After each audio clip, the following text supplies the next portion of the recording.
Good morning po!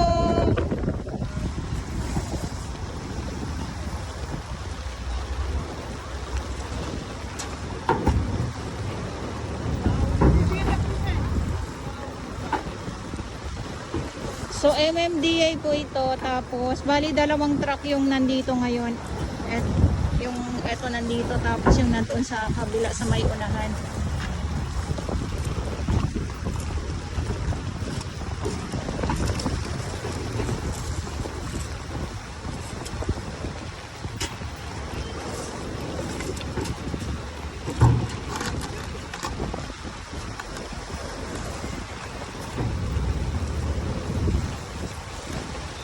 Ay, lalong lumakas tuloy.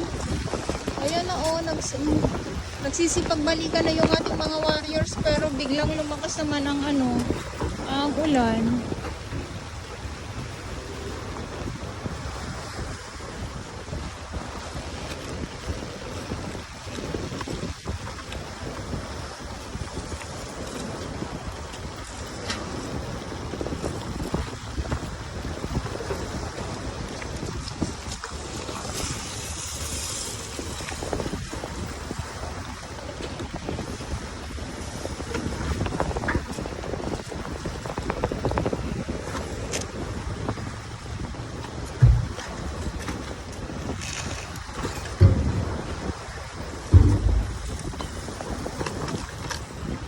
Okay, so itong truck na to na nandito sa harap natin ay kailangan ay mapuno po yan bago umalis. Ayan o.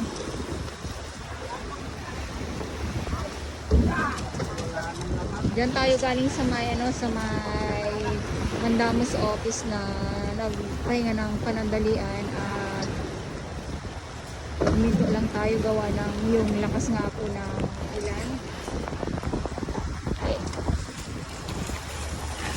So itong mga nasasako ng mga kalat, kahapon ito nakuha na natin, sobra ang dami dito. Ngayon ay nasasako na po at kita niyo naman, basta pag marami po talaga, makikita natin yung resulta na tulong-tulong po sa paglilinis.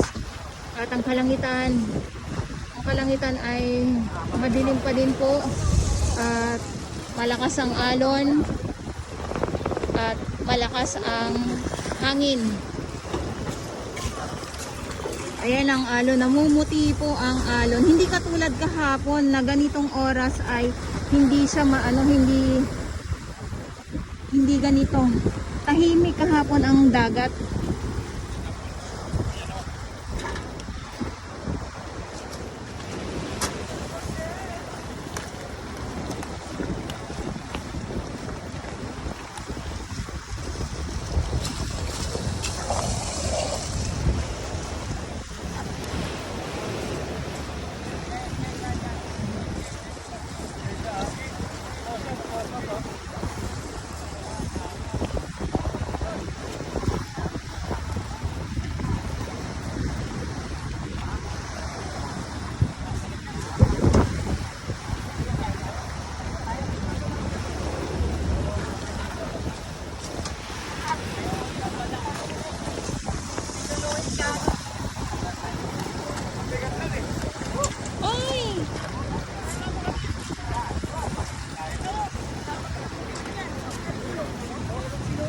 Ayan, so dito tayo.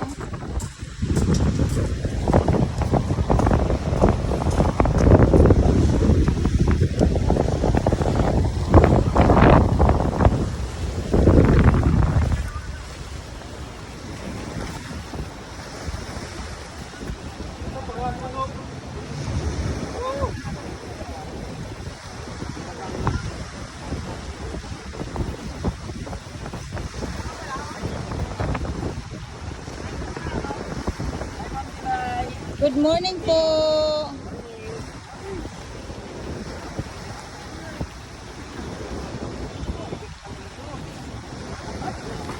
Eh, mabigat pala ito, sabi ni Kuya. Ayun yung sinasabi ko na hindi madali po hakutin, hilahin.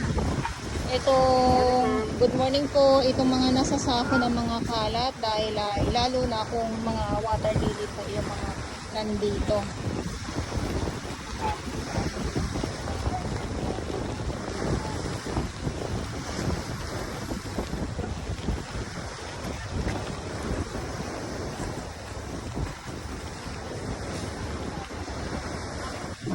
Okay, so ito yung update natin. Kung tambak ang kalat dito sa Dolomite Beach, tambak din po yung ating mga warriors na naglilinis dahil nga po ay ibang klase si Bagyong Enteng.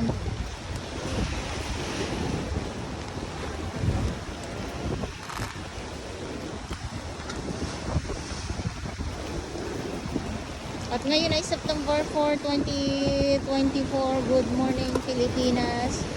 Good morning Enteng or Habagat. Sana wala ng bagyo para hindi ganito yung nakikita natin na madaming kalat sa loob ng Dolomite Beach, na yung iba naman ay pag madaming kalat, yung iba po ay nagiging masaya po sila, nagdidiwang po ang ating ibang mga kababayan dahil sa mga kalat na nakikita dito sa Dolomite Beach po.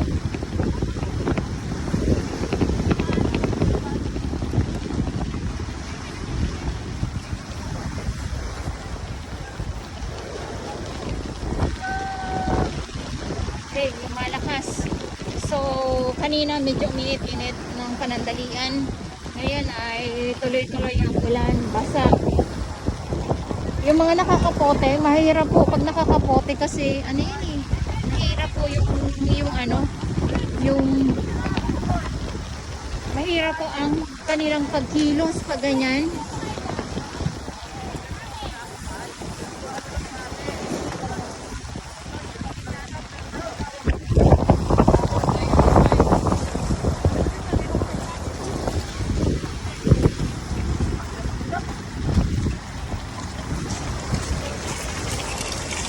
Nagulat ako kay Kuya. Nagulat ako kay Kuya. Biglang... Okay, so Dolomite Beach sarado po sa publiko. Wala pong ibang mga nandito, kundi ang ating mga naglilinis. Ulitin ko lang po, yung ating mga warriors lang yung mga nandito.